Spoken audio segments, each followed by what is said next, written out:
In this video, we're going to talk about the very lows of sports betting, getting through the bad variance, and of course, always remaining a profitable sports bettor through it all. But before jumping into this video, we must manifest something together. Quitting is simply not an option. I can't tell you how many times people have quit within the first couple days of plus EV betting. Within the next day or two, these guys are just inches away from hitting a 5 or 6 leg parlay. And listen, I've been exactly in your shoes before. There's days where I have been down so bad that I've changed my process in an exact 180 direction and completely tried to transform my mindset. But if you guys are brand new to this channel, if you guys are brand new to watching my content in general, just know that we teach people how to actually profit on sports betting. And anybody who's spent more than a couple months using our tools actually knows this. Plus, EV betting through the strategy of comparing lines is just a proven long-term profitable betting strategy. We have the results to prove it. But that's beside the point. Right now, we're just going to talk about getting through the low of lows of sports betting. What I first want to do is paint a realistic picture for anybody who's going through bad variance and how to get through it by showing you guys one of my exact examples off of my Pickett account. For any one of you guys who don't know what Pickett is, it is a verifiable bet tracker that tracks every single bet that I have ever made in my entire life, well, dating back about a year and a half ago. What we're gonna do is take an exact look at my Pickett right now from the month of June. But before showing you my results from the month of June, I wanna show you exactly how I became a profitable sports bettor in the first place. Again, this video is all about changing your mindset, so let's go ahead and talk about all the ways you should be changing your mindset. And if you stay to the very end of this video, you will see exact results on how I can get through bad variance. The first step in changing your mindset is to simply admit to yourself that you do not have good sports knowledge. You personally do not have enough sports knowledge to outperform the sports books and make money on them.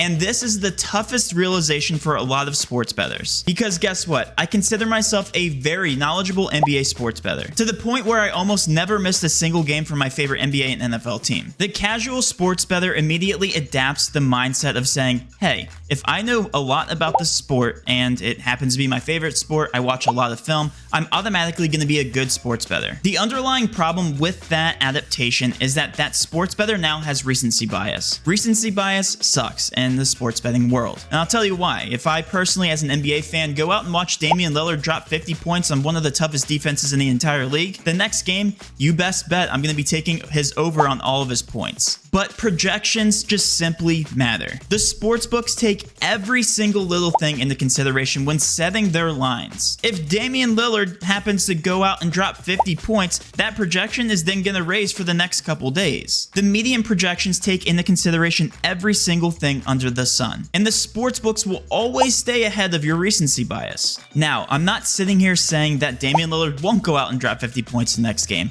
I'm simply saying that the sports books are already staying ahead of your recency bias, and they're setting the most accurate projections in the entire world. And the sports books are often right more times than not, enough to stay ahead of their bettors' profit margin. And why is that? Because sports books are taking out the recency bias. They're setting median projections based on all available data that they have. And I hate to break it to the average sports bettor, you do not have more data available than a sports book. These sports books are piling millions and millions of dollars into their projections every single day. I didn't know that. You're telling me now for the first time. And your casual sports bettor is following what's called a gambler's fallacy. And the gambler's fallacy is essentially exactly what I just explained about recency bias. Let's explain this through a real example. Let's say a sports bettor is betting on whether a coin is going to land on heads or tails. But let's just hypothetically say that the sports bettor doesn't know that a coin toss is going to exactly be a 50-50 chance. But the sports books know that this coin flip is going to be a 50-50 chance. Now, let's say that the sports bettor asked for the last 5 results on whether the coin landed on heads or tails. And again, using hypotheticals here, let's say that the coin landed on tails the last 5 times. The sports bettor, using that knowledge, then says, hey, it seems like this has a better probability to land on tails the next time. But the sports books know that this is going to be a 50-50 chance. Now, let's say that the next coin toss is then tails. The bettor is then using the incorrect assumption that he was right using his analysis. And what do you think he's going to be more likely to bet going forward? Probably going to be tails, right? Using the law law of large numbers, this sports bettor is going to lose money in the long term because he gained that recency bias. Let's say that he's betting tails 75% of the time,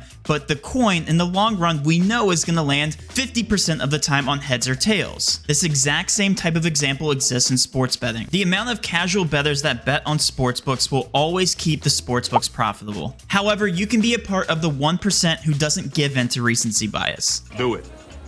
Do it. By observing median projections throughout the market, you too can take advantage of these really sharp projections and use them against other books. Let's dive into a couple examples. This piece of software is pulled directly from Daily Grind Fantasy Sports, where they compare market projections directly to other DFS apps. Using everything that we just talked about, let's take a look here at row number 1 with David Peterson. His sportsbook projection is set to 4.5. It also appears that this is a near even line, saying that the sportsbooks view this as a almost coin toss for this player to go over or under 4.5. It's about a 49% chance to hit the under at 4.5. But the Prizepicks projection is set to 4. If Prizepicks is saying that David Peterson has a 50% chance to go over 4, but the market with a lot of book support is saying that he has a 50% chance to go over 4.5, who do you think is wrong? We have 1, 2, 3, 4, 5, 6, 7 books saying that he has a 50% chance to go over 4.5. And only one other book is saying that David Peterson has a 50% chance to go over 4. So who do you think has the inaccurate projection here? It's obvious, it's Prizepicks. By taking a look at the market with all the median projections and then taking a look at the projection that was off, we're taking advantage of the projection that was off. And we're simply taking the over. Now let's stop right there. I'm not saying that this player is going to hit the over. That's not 100% chance that this is going to happen. I'm saying using the law of large numbers, this player is going to hit the over of 4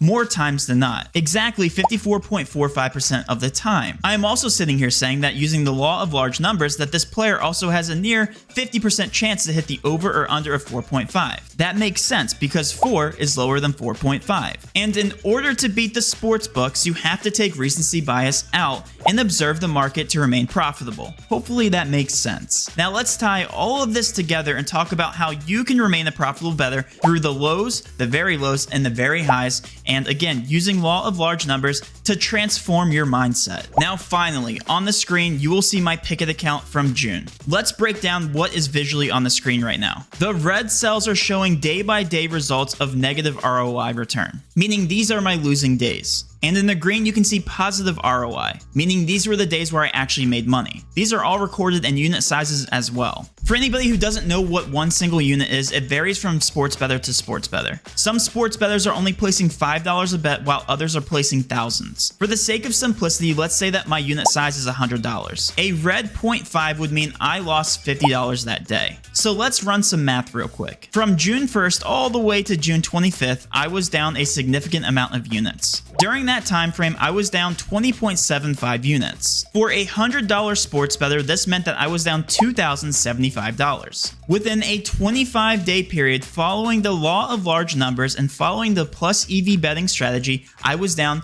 $2,075. I can almost guarantee you that 99% of casual bettors who jumped on the train trying to learn plus EV betting would have quit during that 25-day period. And as you can see on the screen in front of you, on July 26th, 27th, 28th, and 29th, I went on a run to win 103.75 units, which means with the unit size of $100, I would have won $10,375 within that time span. And as you can see on the screen, overall for the month of June, I ended up 83 units. And if I would have never trusted this process by comparing sportsbooks lines, trusting those median averages over the long term, I would have given up way too early. And for anybody diving into plus EV betting and comparing odds, you have to keep this in consideration. 25-day bad stretches are completely normal. Month-long stretches are completely normal. Bad variance is bound to happen. But if you trust the math and truly understand this process, you'll see why you will come out positive in the long run. Making money off the sportsbooks is not supposed to be easy. And this also explains why 99% of sports bettors are not profitable, because the average sports bettor makes a long-term conclusion on the process over a couple days span. And it's truly unrealistic to make that long-term assumption. Trust the median projections, trust the long-term process, and stick to it. And I promise you, your bankroll will thank you in the long run.